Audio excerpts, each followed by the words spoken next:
Chhatrapur block अंतर्गत कणमणा पंचायत स्थित तरईपाटपुर ग्राम में मां तारकेश्वरी ठाकुराणी पंचदिनात्मक यात्रा निमंते तरईपाटपुर ग्रामवासी मिलित उद्यम शुभ खुंटी स्थापन करा देखा मिली।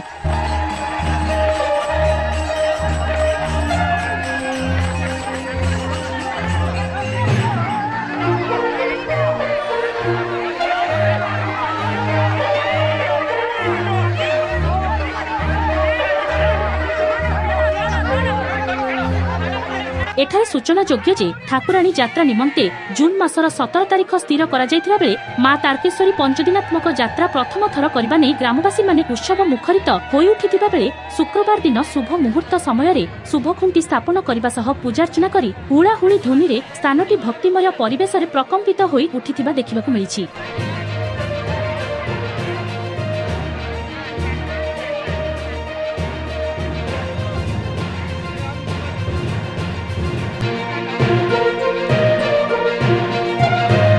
समस्त ग्रामवासी पूर्ण सहयोग में मां को एही पवित्र कार्य सफल हो पारिछि।